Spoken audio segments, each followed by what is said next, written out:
हे मेरे प्रभुदेव सुनो।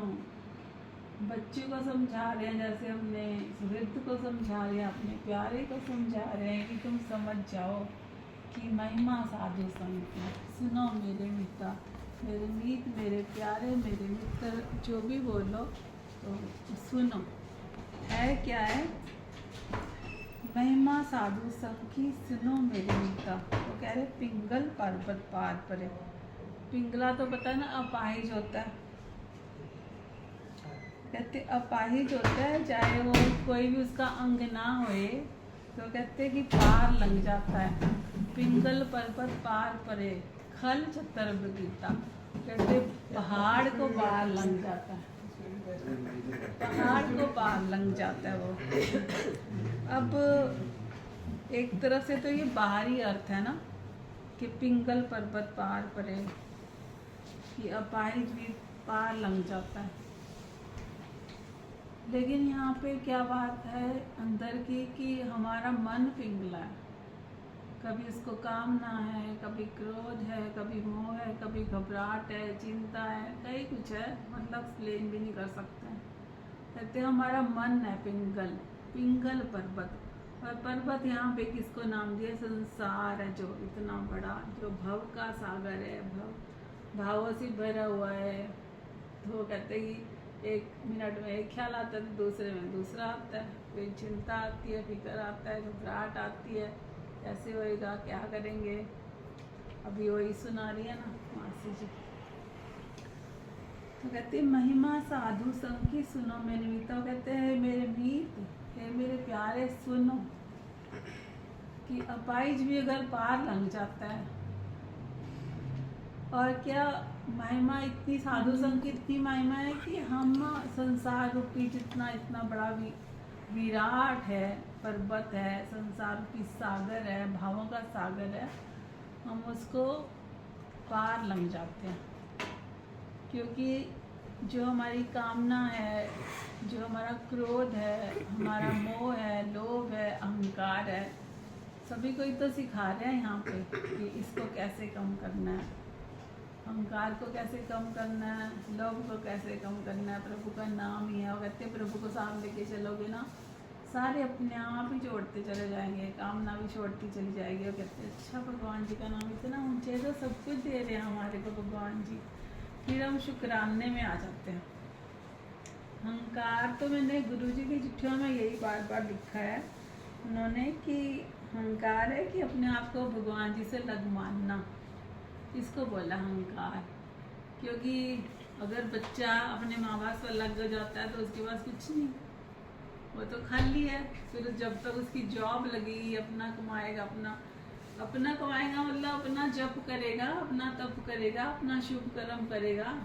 हम तो पहले ही अलग होके बैठ जाते हैं भगवान जी को।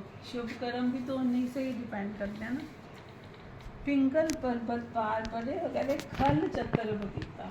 खल क्या मूर्ख है, मतलब मेरे जैसे भी, जैसे कि अपने आप को ही बोलना है कि खल चतुर्भक्ता। मतलब चतुर्भक्ता का मतलब कि भगवान जी की बात करने लग जाता, संसार की बात छोड़ के भगवान जी की बात। और क्या चतुर्भक्ता होएगा।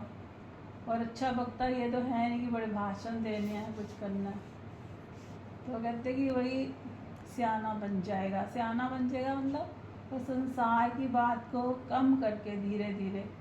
क्योंकि बड़ी बारी शांति माँ जी ने चिट्ठी बढ़ाई कि अगर बिगाड़नी हो तो जगत की बातें भर लो, पढ़ लो जगत की बातें, जितनी मर्जी कम तो होंगी, 7 दिन कर लो, ख़त्म नहीं होनी। व्यक्ति अगर स्वार्थी हो तो 100 को धारण कर लो। तो फिर प्रभु को नाम जपो, प्रभु के साथ जुड़ो।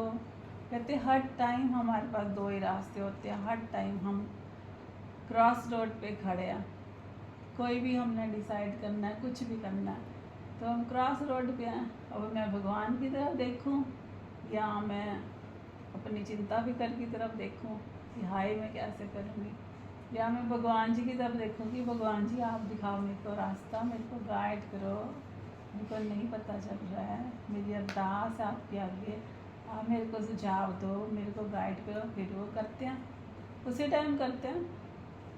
और लोग कहते हैं कि सारा दिन हमको जुड़े रहना भगवान जी से। पिंगल पर्वत पार परे खल जगत पकीता अंधले त्रिभुवन सूझा। कहते अंधले, वैसे तो अंधा वो कहा जाता ना कि इसकी आंखें नहीं हैं, लेकिन वो कहते हैं यहाँ पे अंधा वो नहीं है, इसको सब कुछ दिख भी रहा है, मिथ्या जगत है, इस पर नहीं चलनी किसी की, फिर भी तो हम इसको सच मानते हैं। कहते अंधले त्रिभुवन सूझा। कहते अगर एक जिनकी आंखें नहीं हैं उसको 3 भवनों की सोझी हो सकती है, तो कहते कि इतनी महिमा है संगत की, महिमा साधु संग की, संतों के संग की, कि अगर हम अज्ञानी भी हैं, हमको कुछ नहीं भी पता, हम कुछ नहीं भी कर रहे हैं ना, कहते त्रिभुवन सूझा। कहते हैं 3 भवनों की सोझी, मतलब उसको ब्रह्म ज्ञान हो जाता, ब्रह्म का ज्ञान हो जाएगा। तो हमारा लक्ष्य भी तो यही है ना कि ब्रह्मलीन होना, ब्रह्म के साथ मिलना, इसीलिए तो मानुष जन्म है।